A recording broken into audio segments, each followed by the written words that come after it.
Hello everyone. हमारा अभी का क्वेश्चन है referring to the following reaction to the missing product A B C and D respectively. तो यहाँ पे कुछ रिएक्शंस दिए हुए हैं जिसमें आपको बताना है कि ए क्या बनेगा, यहाँ पर अगर रिएक्शन करेगा तो बी क्या आएगा, यहाँ पर रिएक्शन करेगा तो सी क्या आएगा और इसमें रिएक्शन चौथा रिएक्शन होगा तो डी क्या होगा। और रेस्पेक्टिवली जो भी आएगा आंसर उसी की तरह ऑप्शन दिया हुआ है N2 N2 NO NO2। इस तरह से हम लोग को देखना है कौन सा ऑप्शन सही होता है। तो हम लोग को यहाँ पे देखना होगा रिएक्शंस। तो फर्स्ट रिएक्शन है NH4Cl aqueous AQ and NaNO2। अगर इस दोनों का रिएक्शन होता है, ये भी एक्वस सॉल्यूशन है, जब इस दोनों का रिएक्शन होता है तो यहाँ पर ऑफ कोर्स बनेगा N2। नाइट्रोजन के प्रिपरेशन में, डाई नाइट्रोजन के प्रिपरेशन में हम लोग चलेंगे तो आपको पता चलेगा कि लेबोरेटरी में इसको इसी तरीका से प्रिपेयर किया जाता है। जब अमोनियम क्लोराइड का रिएक्शन सोडियम नाइट्रेट से करते हैं तो सोडियम नाइट्राइट से करते हैं तो डाई नाइट्रोजन गैस बनता है, साथ में वाटर मॉलिक्यूल्स बनता है और साथ में NaCl भी बनता है। अगर आप इसको बैलेंस करने का देखोगे ये बैलेंस हो जाएगा। यहाँ पे एक Na है, यहाँ पे एक Cl है NaCl, और यहाँ पर से N और यहाँ पर से N H2 बनता है, जबकि 4H2 और O2 ये दोनों मिला के 2H2O बनता है। तो पहला जगह से पहला रिएक्शन से जो A है वो N2 है। अब दूसरा रिएक्शन देखते हैं जिसमें है NH4 2Cr2O7।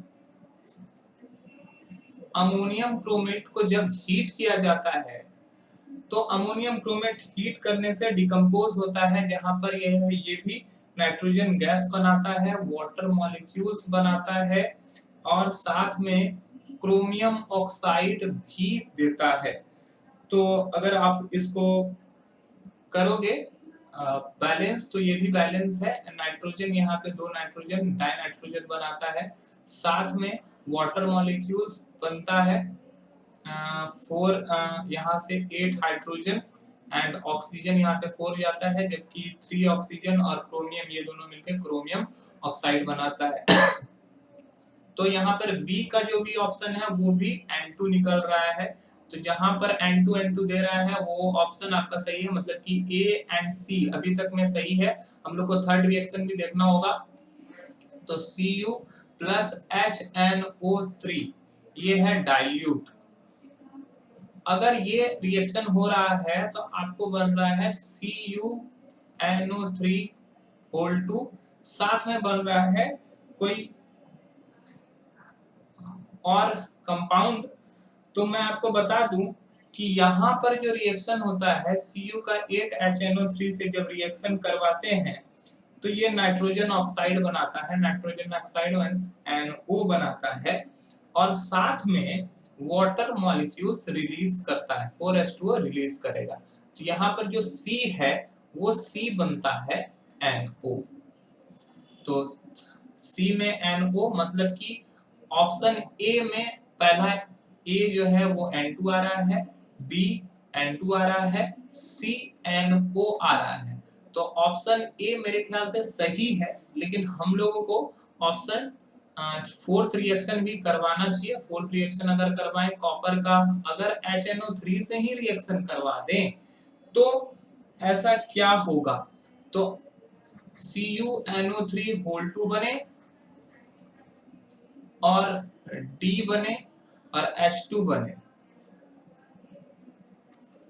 तो एक चीज मैं बता दूं कि अगर डाइल्यूट लेते हैं तो इसका मात्रा बढ़ाना होता है, और यहाँ पर HNO3 जो है कॉन्सेंट्रेटेड है तो ये 4HNO3 से ही रिएक्ट कर जाएगा, क्योंकि डाइल्यूट है इसी वजह से यहाँ पे HNO3 का मात्रा ज्यादा है और यहाँ पे NO बनेगा, और यह कॉन्सेंट्रेटेड है इसी वजह से यहाँ थोड़ा सा रिएक्शन में चेंजेस होगा और यहाँ पे नाइट्रोजन डाइऑक्साइड बनेगा एंड वाटर मॉलिक्यूल्स बनता है। तो यहाँ पे 2 nitrogen dioxide, 2 water molecules and copper nitrate बनता है। तो ऑप्शन डी जो होगा वो NO2 होगा।